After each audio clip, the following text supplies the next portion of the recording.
বৌমা, ভাত দিয়েছি, খাবে এসো। আমি খাবো না, আপনি খেয়ে নেন।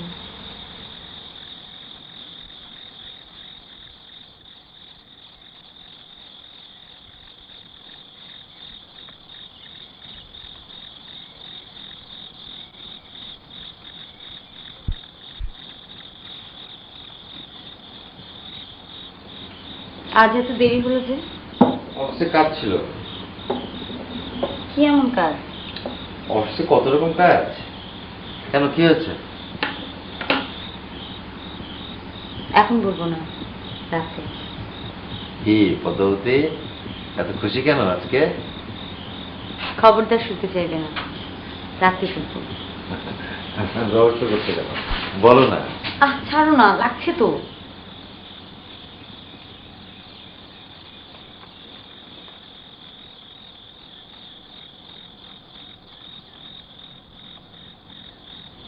লেখা শুরু করেছো? হ্যাঁ, সত্যি? সত্যি।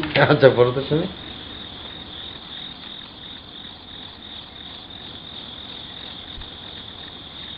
প্রচন্ড বৃষ্টির ভেতর আমি ওকে দেখলাম। সেদিন সকালটা ছিল ঝকঝকে রোদ্দুরে, অথচ দুপুর থেকে সে কি মেঘের গর্জন। আকাশটা যেন কেউ কালো পর্দা দিয়ে ঢেকে দিয়েছে। তারপরে ঝমঝম বৃষ্টি, বাইরে শুকনো কাপড় ভিজে একাকার। দৌড়ে গেছি আনতে। তখনই দেখলাম রঞ্জনকে। না, তখনও আমি ওর নাম জানি না, শুধু দু একবার দেখেছি যখন ও কলেজ ছুটিতে গ্রামে বেড়াতে আসতো। গিয়ে দেখি কাপড় সব ভিজিয়ে চুপচুপে।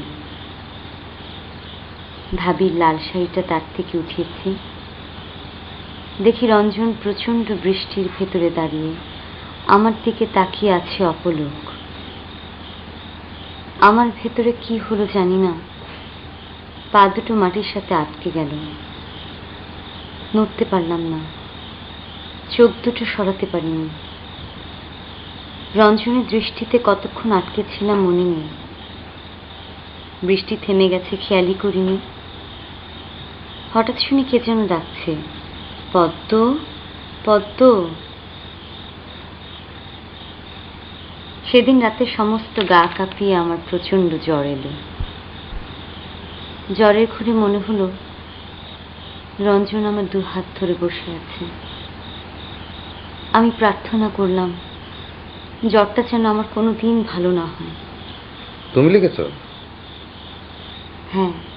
এই গল্প কোথায় পেলে? কোথায় পেলাম মানে? গল্প তো গল্পই। আচ্ছা ঠিক আছে, পড়ো।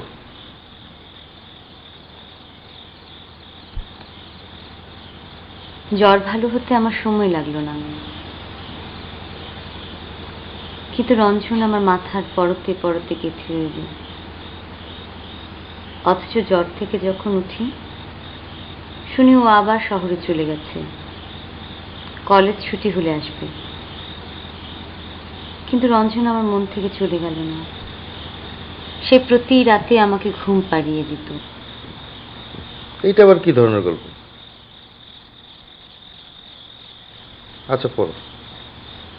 আর লিখিনি। ঠিক আছে, তাহলে বাতি নিভিয়ে ঘুমিয়ে পড়ো। কেমন হচ্ছে বললে না যে? ভালোই।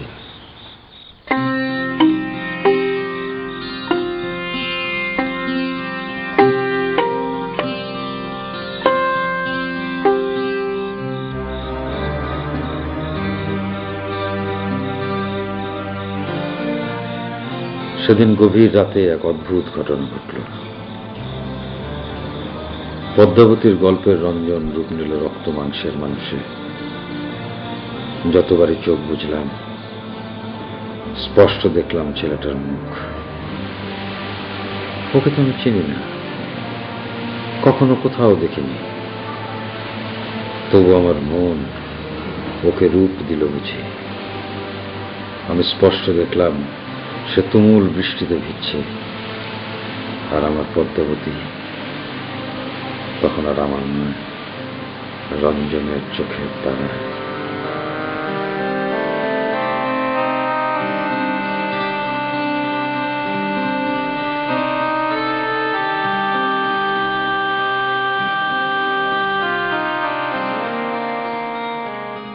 কি এক আশঙ্কা আমাকে গ্রাস করল।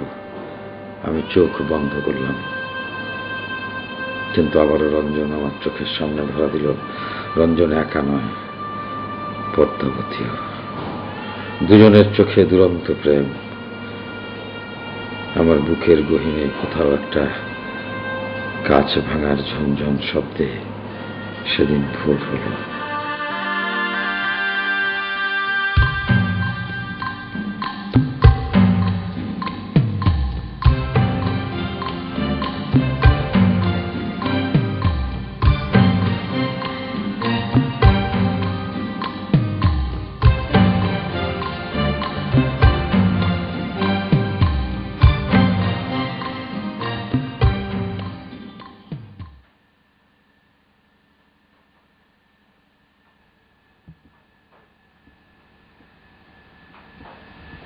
কি ব্যাপার মবিন সাহেব, অসুস্থ নাকি?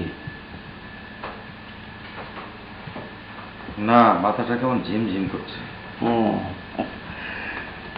রাতে ঘুম হয়নি? না। হাসছেন কেন? না মানে ভালো ভালো, ওই মাঝে মাঝে রাত্রে ঘুম না হওয়া ভালো।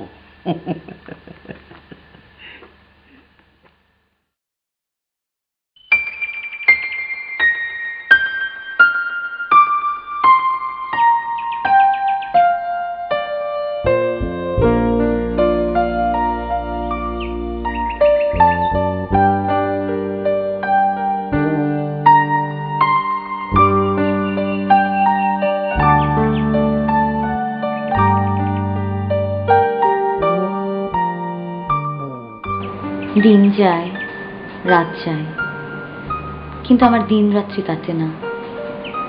প্রতি মুহূর্ত রঞ্জনের আশায় বসে থাকি, এই বুঝিও এলো।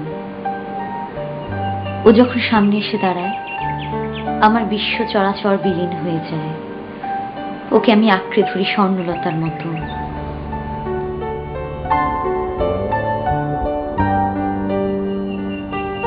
পৃথিবীর সব ঘুঘু ডাকিতেছে হিজলের বনে, পৃথিবীর সব রূপ লেগে আছে ঘাসে, পৃথিবীর সব প্রেম আমাদের দুজনার মনে। আকাশ ছড়ায়ে আছে শান্তি হয়ে আকাশে আকাশে।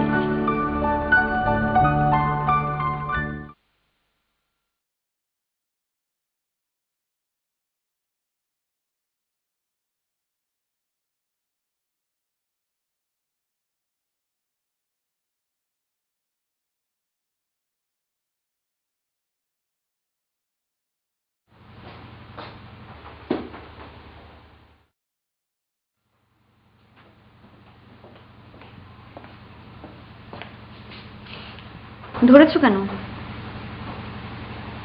শুনি না গল্পটা। পরে, আগে গোসল করে আসো।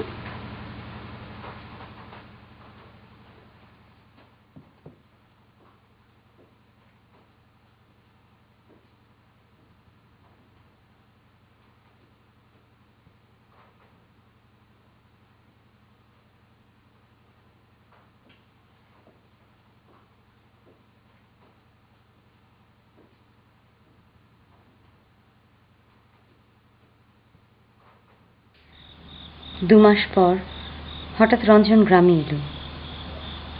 খবর এলো আমার কাছে, গ্রামে বড় করই গাছটার নিচে আমার সাথে দেখা করবে। কিন্তু তখন আমার বাড়ি থেকে বেরোনো মানা। বিয়ের কথাবার্তা চলছে এক সরকারি অফিসারের সাথে। মনের ভেতর আমার ঘন কালো মেঘ। নানান ছুতোয় লুকিয়ে আমি রঞ্জনের সাথে গেলাম দেখা করতে।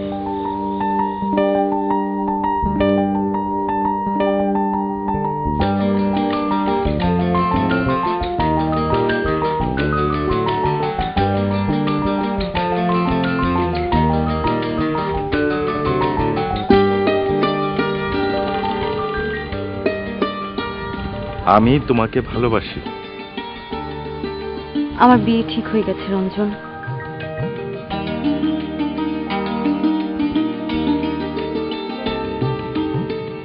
চলো আমরা দুজনে কোথাও চলে যাই।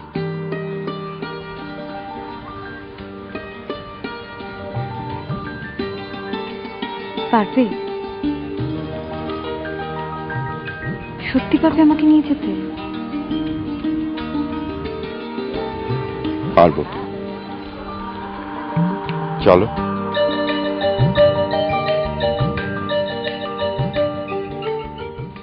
রঞ্জনটা আসলে কে পদ্মাবতী?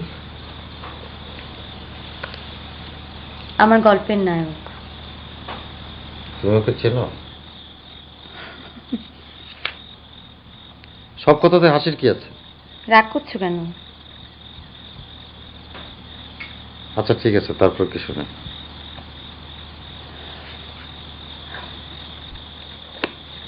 আজ না, আজ ঘুমো, কাল অফিস আছে।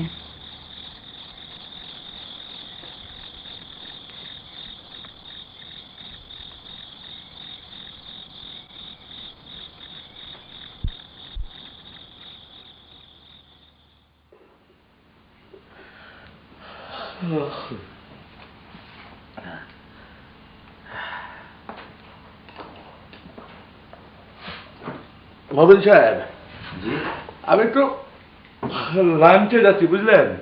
ওই যে ডুলু কন্ট্রাক্টর আমাকে লাঞ্চে দাওয়াত করেছে। ও ভালো কিছু আমাকে ছাড়া খেতেই চায় না। ও হ্যাঁ, বস যদি জিজ্ঞেস করে না, বলবেন ডাক্তারের কাছে গেছে, আপনার ভাবি অসুস্থ। হ্যাঁ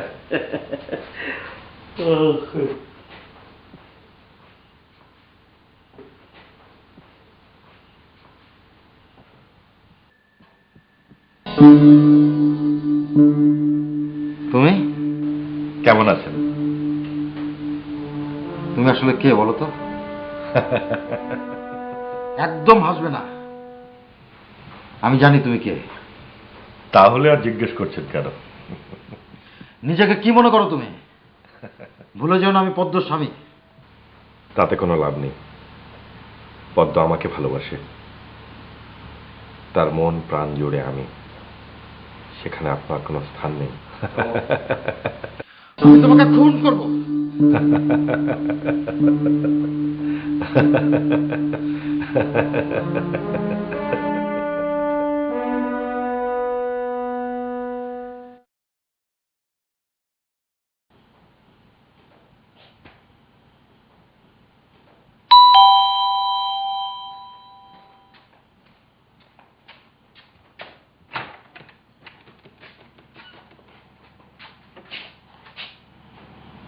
পদ্ম কোথায়?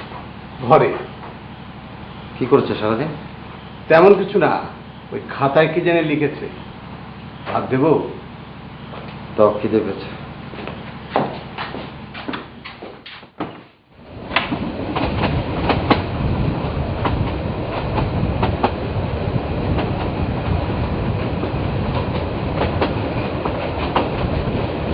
সূর্য তখন মধ্য গগনে, মাথার উপরে খাখা রোদ্দুর, পানি নেই, খাদ্য নেই, তবে আলবাট্রাস ডানা ঝাপটা চারপাশে।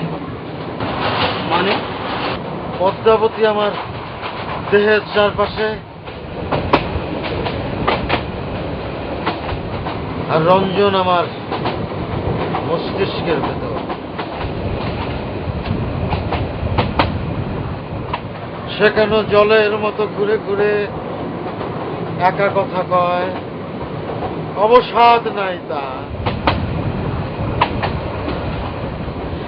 নাই তার শান্তির সময়।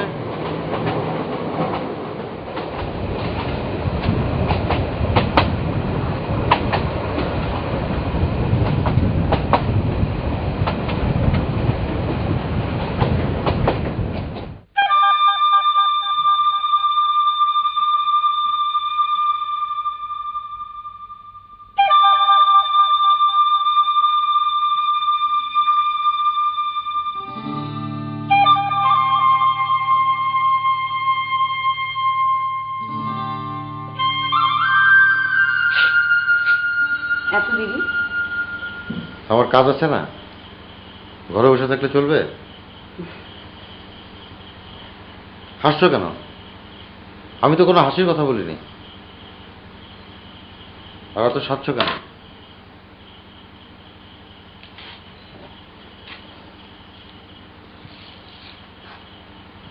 তোমার জন্য।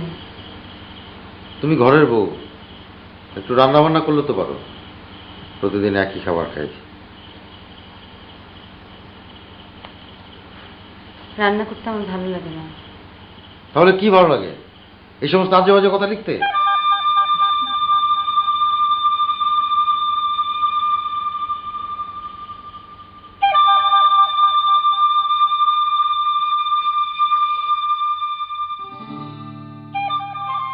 পদ্মাবতীর মন খারাপ হয়েছে। মন খারাপ হলেই সে দোলনায় গিয়ে বসে। নিজের উপরেই রাগ হল। কি এক ভূত চেপেছে মাথায়। হঠাৎ মনে হলো, রঞ্জনের অস্তিত্ব থাকুক বা না থাকুক, পদ্মাবতী তুমি আমার। পদ্মাবতী,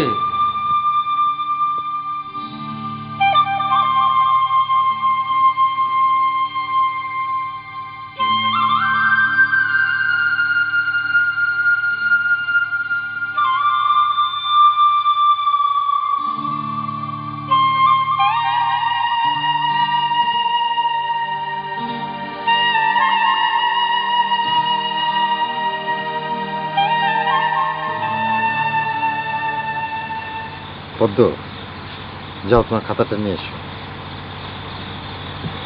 না, ওসব আজেবাজে লেখা, তোমার শুনতে হবে না।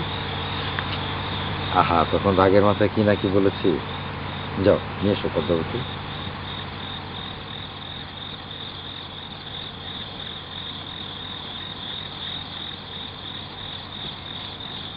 কদিনের ভেতরেই বিয়ে হয়ে গেল।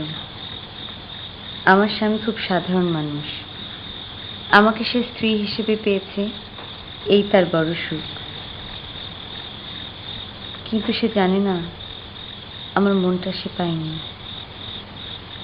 সেটা রঞ্জন বহু আগেই চুরি করে নিয়ে গেছে।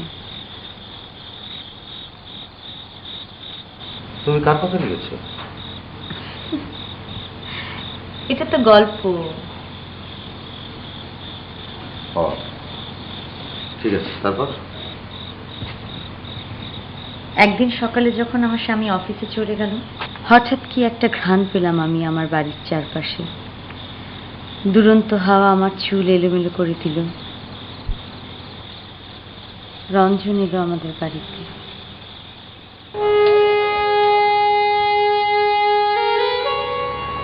তুমি এখানে? আমি তোমাকে চাই।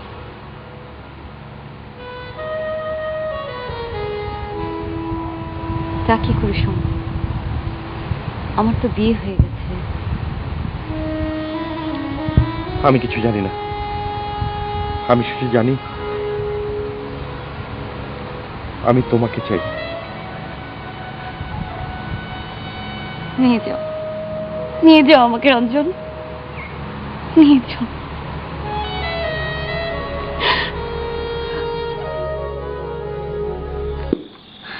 কি হলো? এই পর্যন্তই লিখেছি। এর মানে কি পদ্মাবতী? সত্যি করে বলো। এটা গল্প, গল্পের তো কোনো মানে নেই।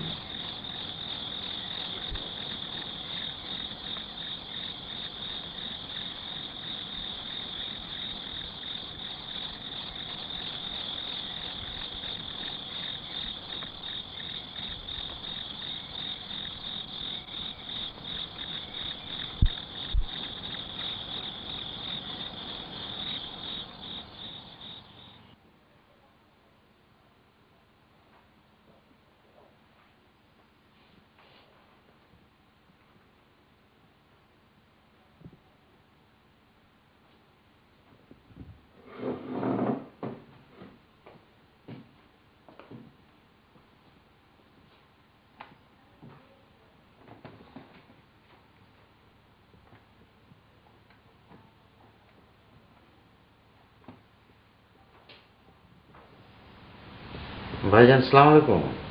জি আমি মুবিন। জি ভালো। না না, কোনো সমস্যা না ভাইজান। আপনি কি রঞ্জন নামে কাউকে চিনেন? হ্যালো হ্যালো ভাইজান, শুনতে পাচ্ছেন? জি, মানে বলছিলাম যে রঞ্জনটাকে, না মানে ভাইজান আপনি কি একটু ভাবিকে জিজ্ঞেস করবেন? না না, কোনো ঝামেলা না, না পদ্ম ভালো আছে। আচ্ছা, আসসালামু আলাইকুম।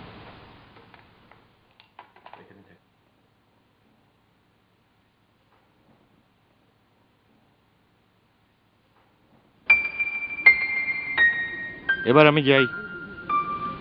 না, বোকা মেয়ে, ধরা পড়ে যাবে তো। আমায় নিয়ে যেও তবে।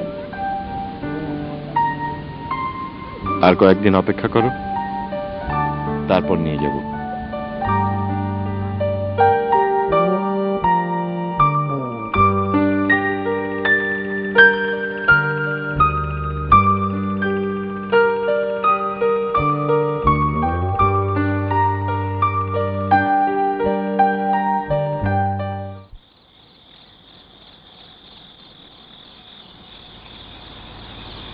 আজ আর নয়, ঘুমো, কাল অফিস আছে।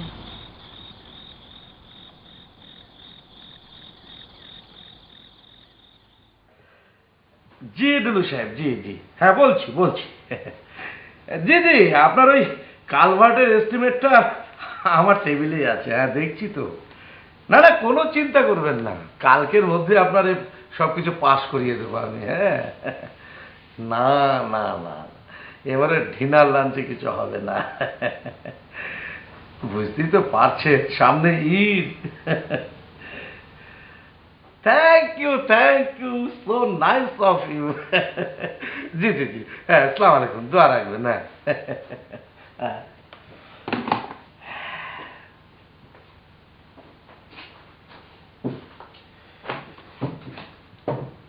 কি মবিন সাহেব, বস কি বললেন?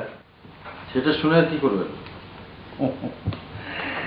আরে সকাল থেকে তো বস আপনার উপর ক্ষেপে ফায়ার হয়ে আছে। গত দুদিন ধরে নাকি আপনি হিসাব ভুল দিচ্ছেন। আরে ঘরের ঝামেলা অফিসে টেনে আনবেন না, বুঝলেন? আরে আগে তো রুটি রুজি নাকি। অবশ্য ঘরে ইয়াং নতুন বউ থাকলে একটু একটু গন্ডগোল তো হবেই, তা সেটার সাথে অফিসের হিসাব মিলালে চলবে? আপনি চুপ করবেন?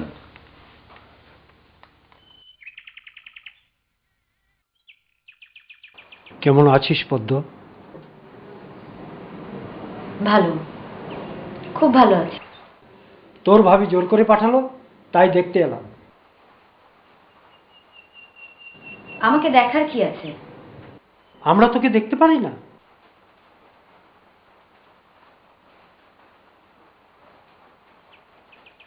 না। তুই খামাখা আমার উপর রাগ করে আছিস। আমার কোনো দোষ নেই, আমি কিছু করিনি। চুপ কর ভাইজান।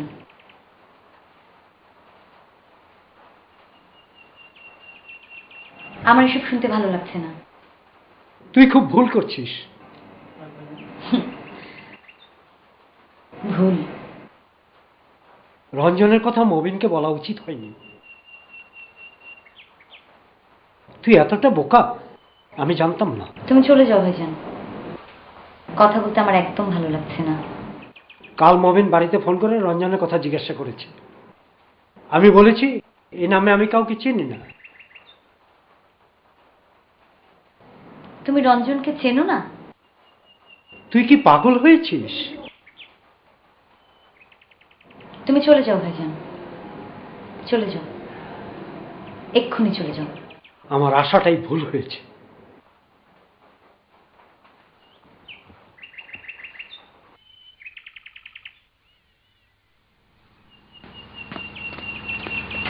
ভাইজান আসসালামু আলাইকুম। ওয়ালাইকুম আসসালাম। কখন এসেছেন? অনেকক্ষণ, তোমার জন্য অপেক্ষা করছিলাম। চলে যাচ্ছেন? এদিকে একটু কাজ ছিল, তাই ভাবলাম পদ্মকে একটু দেখে যাই। ভালো করেছেন, তা আজকে থেকে যান না। পদ্ম, ভাইজানকে থাকতে বলো। না, আজকে না, আরেকদিন। আজ আসি। আচ্ছা।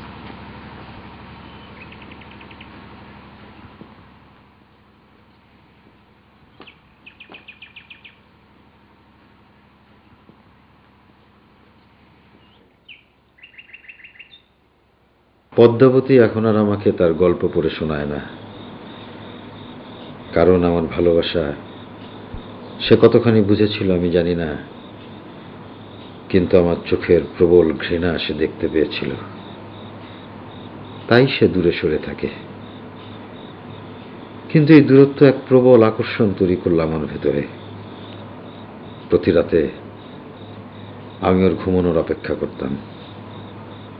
ও ঘুমিয়ে গেলে খাতা খুলে পড়তে শুরু করতাম। সে রাতে ওর লেখার দিকে তাকিয়ে আমার চোখ ফেটে জল আসতে চাইল। সেদিন সকালে আকাশের দিকে তাকিয়ে দেখি সূর্যের দেখা নেই। বিষণ্ণ আকাশ, বিষণ্ণ পৃথিবী। কিন্তু আমার আকাশ, আমার পৃথিবীকে ঝলমলে আলো দিয়ে ভরিয়ে দিতে এলো রঞ্জন। আনন্দের ঝলকানিতে আমার চোখ ঝলসে গেল। রঞ্জন আমার কানে কানে বলল, আর কদিন পরেই তো আমাদের স্বপ্নযাত্রা। সত্যি নিয়ে যাবে আমাকে? হ্যাঁ, সব ব্যবস্থা করে এসেছি। কোথায় যাব? বহু দূরে একটা দ্বীপে। কিভাবে যাব? সেটা নিয়ে তোমাকে ভাবতে হবে না। আমরা যেখানে যাব সেখানে কেউ কোনোদিন আমাদের খুঁজে পাবে না, কোনোদিনও না। সত্যি বলছো? সত্যি। সেখানে ফুলের মালা বদল করে আমাদের বিয়ে হবে। গাংচিলেরা উড়বে ঝাঁকে ঝাঁকে আমাদের চারদিকে। সমুদ্র গাইবে গান। হাজার তারার নিচে বেলাভূমিতে হবে আমার আর তোমার ঘর।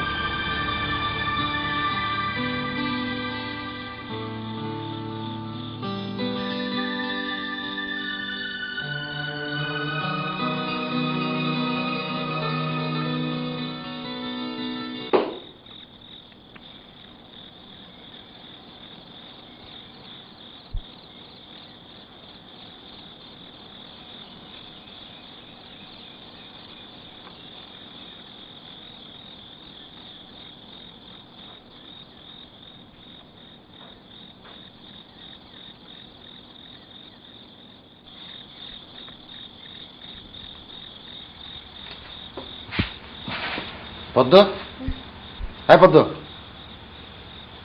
বলো। কি হয়েছে? রঞ্জনকে বলো। রঞ্জনকে এত রাতে কি পাগলামি শুরু করলে? বলো রঞ্জনকে। কে এই রঞ্জন? ঘুমোতো, আমার ঘুম পেয়েছে। কিসের ঘুম? এই বলো, বলো এটা কার গল্প? সত্যি করে বলো, নইলে কিন্তু তোমাকে আমি।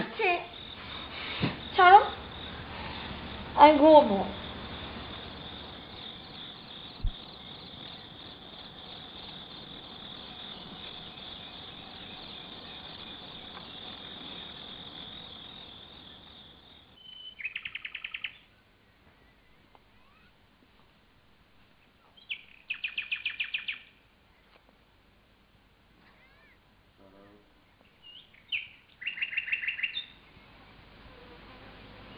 রহমত ভাই,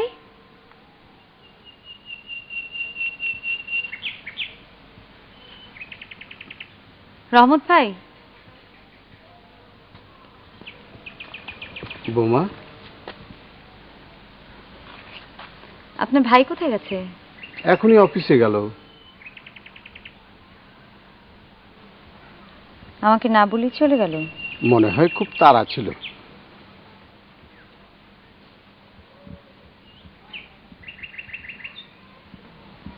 আমার এখানে কিছু ভালো লাগছে না।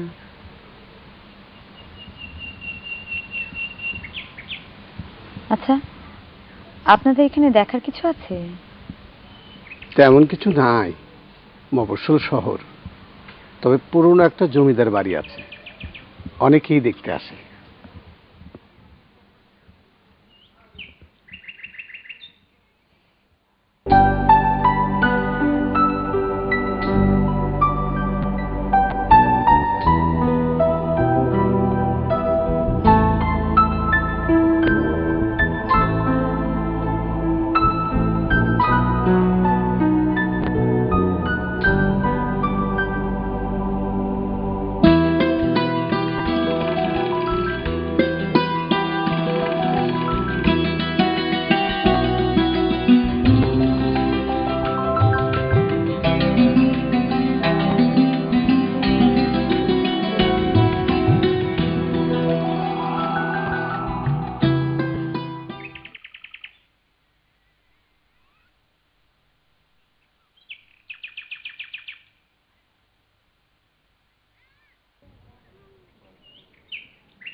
পদ্মাবতী, কার সাথে এসেছো? একাই। মিথ্যে কথা বলবে না। বলেছি না আসবে না। সাথে কে আছে? তুমি? রহস্য করবে না। তুমি অফিসে যাওনি? কেন, আমি এসে পরে অসুবিধা হলো? হ্যাঁ। চলো বাসা চলো।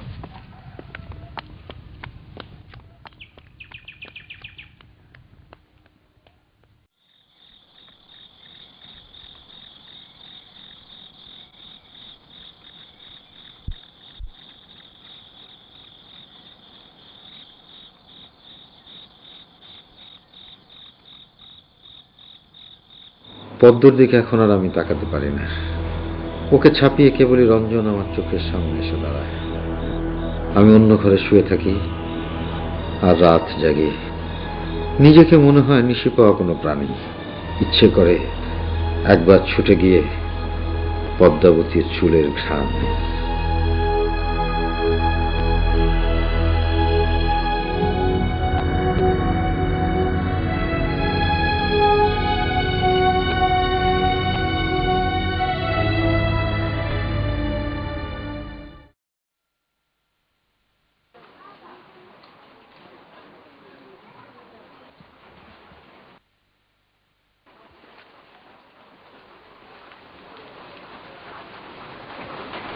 এরকম হালকা রঙের দেখান। এই শাড়ি তো পদ্ম একদম পছন্দ করবে না। ওর পছন্দ লাল। তোকে আমি খুন করবো। তাতে কি লাভ? এই শাড়ি তোর পছন্দ হবে না। ওর পছন্দ লাল রঙের শাড়ি। চুপ, একদম চুপ।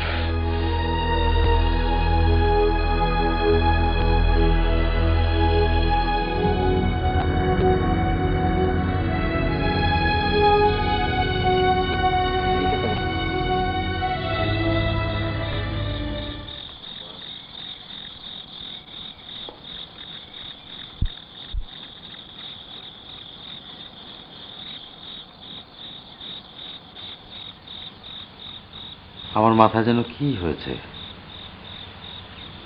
আমার উপর রাগ করো না। এই শাড়িটা পরে একটু আমার সামনে এসো, তোমাকে একটু দেখি।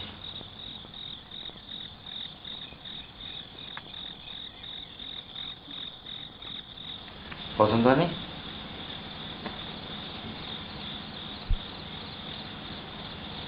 এই শাড়ি আমি কোনোদিন পরবো না। এই রংটা আমার পছন্দ নয়।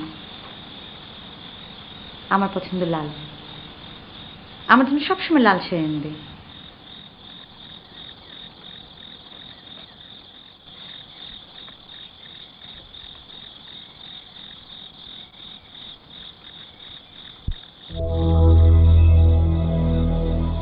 সে রাতে আমার বাড়ির উঠোনে শুধু পদ্মাবতীর নতুন শাড়িটা পরে না, পুরে ছাই হয় অন্তরের অর্ধেক যন্ত্রণা। কিন্তু পদ্মাবতী ঘুমিয়ে গেলে গ্রহণ লাগে আমার মস্তিষ্কে। পদ্মাবতীর লেখা অক্ষরগুলো বিশ্বাস হয় না। বারবার পড়ি আমি, বারবার। রঞ্জন বলে গেল সব গুছিয়ে ফেলতে। পরদিন রাতে আমাদের যাবার ব্যবস্থা। আমরা প্রথমে মংলা যাব, ওখান থেকে বড় লঞ্চে যাব সেই স্বর্গপুরী। গাংচিলে ঘেরা হাজার তারার দ্বীপে, যেখানে সমুদ্রের পানিতে সোনালি রূপালী মাছেরা নীল পানিতে ঘুরে ঘুরে ভালোবাসার কথা বলে।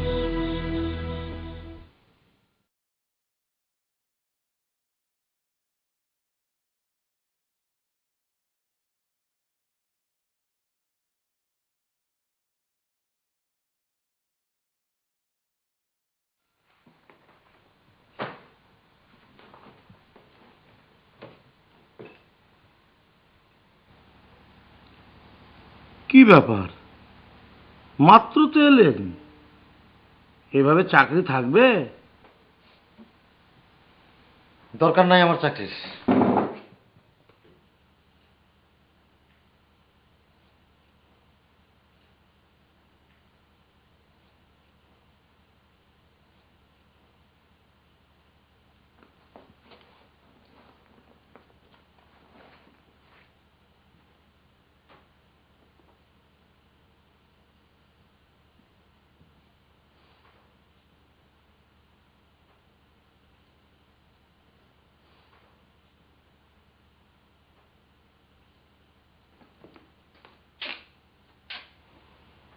কোথায় যাবে?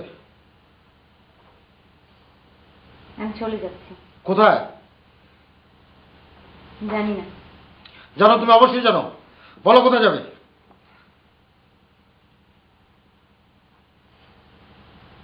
বলবো না। আমি জানি তুমি এখন পালাবে রঞ্জনের সাথে, তাই না? তোমাকে তো বলেছি রঞ্জন বলতে কেউ নেই, ও শুধু আমার গল্পের নায়ক। একদম মিথ্যা কথা বলবে না। ও তোমার জীবনের নায়ক। আমাকে ভালো লাগে না, তাই না? তাহলে আমাকে বিয়ে করেছিলে কেন? কেন? আমি তো তোমাকে বিয়ে করিনি, তুমি আমাকে বিয়ে করেছো। ভুল করেছি, অনেক বড় ভুল করেছি, আর এখন তার প্রায়শ্চিত্ত করছি। তুমি আমার সাথে খুব খারাপ ব্যবহার করছো, তাই আমি চলে যাচ্ছি। আমার গল্প আর জীবন এক নয়। মিথ্যা কথা। বিশ্বাস করো। না, আমি বিশ্বাস করি। যেখানে বিশ্বাস নেই সেখানে তো আমি থাকতে পারবো না। না, তুমি যাবে না। তুমি চলে গেলে আমি বাঁচবো না। তুমি আমাকে ছেড়ে যেও না, কথা দাও। আচ্ছা ঠিক আছে, যাব না।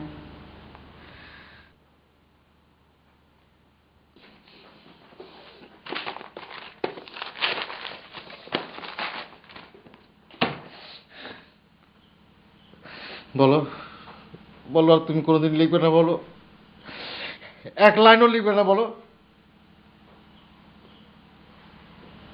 লিখবো না।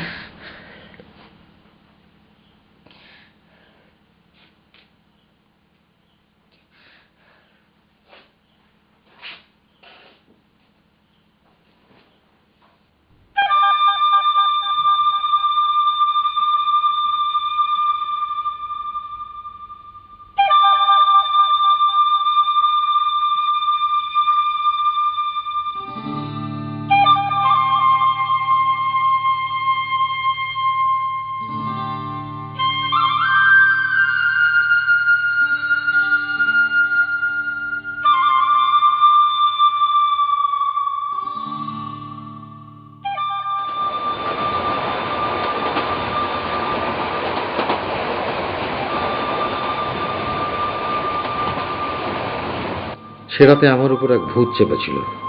আমি খুন করতে চাইলাম, না, পদ্মাবতীকে তো নয়, রঞ্জনকে। হয়তো পদ্মাবতীর ভেতরেই আমি রঞ্জনকে দেখেছিলাম।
এভাবে আর কতদিন চলবে? তোমার মনের ভেতরে আমি নেই,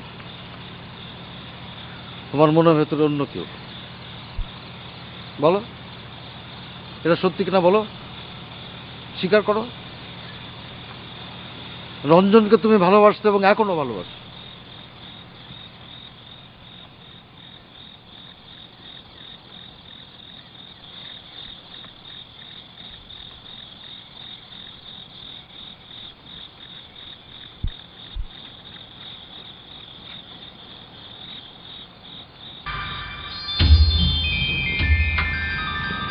এত লোভ আপনার?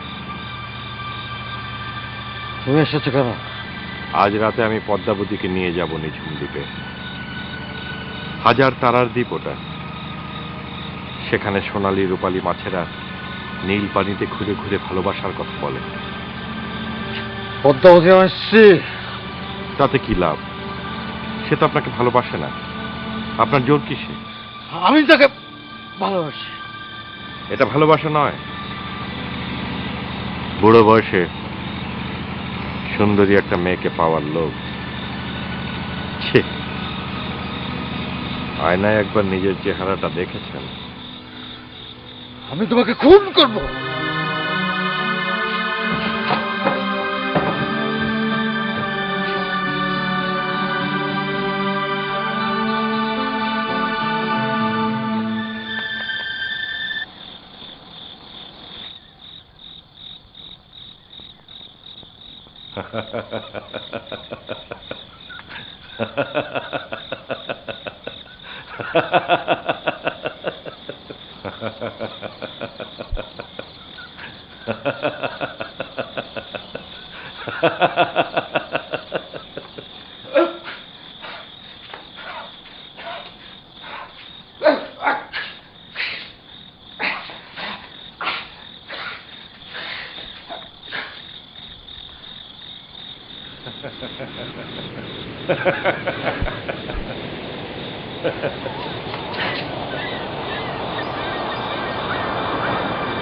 আমাকে খুন করলে কি আমি পদ্মর মন থেকে মুছে যাব?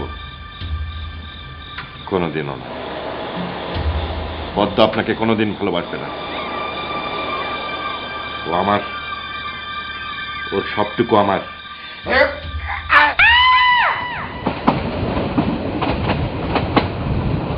এই আমার ভয়ঙ্কর পাপ। আপনার শাস্তি হয়নি? না, পদ্মর ভাইও চায়নি এটা নিয়ে কোনো বিচার আচার হোক। তাই পদ্মর মৃত্যুকে আত্মহত্যা বানিয়ে চালানো হয়েছে। কেন? কারণ আছে। আর রঞ্জন? রঞ্জন বলে কি সত্যি কেউ নেই? নেই, কিন্তু ছিল। সে ছিল এক যুবক যাকে পদ্মাবতী ভালোবেসেছিল, এবং এক রাতে পদ্ম সেই যুবকের হাত ধরে পালিয়ে গিয়েছে। তারা বিয়েও করেছিল, কিন্তু কিন্তু কি? ছেলেটা বিয়ের রাতেই খুন হয়। সেটা আমি পদ্মর মৃত্যুর পরে জানতে পারি। কে খুন করে রঞ্জনকে? কে করেছিল জানি না, তবে পদ্মাবতীর ভাই তাকে খুনটা করায়, আর সেটা গোপন করেই আমার সাথে বিয়ে দেয়। কি ভয়ঙ্কর! আইন আমাকে শাস্তি দিতে পারেনি, কিন্তু পদ্মাবতীকে খুন করে, একটা নিষ্পাপ নিষ্কলঙ্ক পদ্মাবতীকে খুন করে আমি যে পাপ করেছি, আমি তার প্রায়শ্চিত্ত চাই, আমি তার শাস্তি চাই। আমি মহাপাপ করেছি। আমাকে শাস্তি দিন, আমাকে শাস্তি দিন।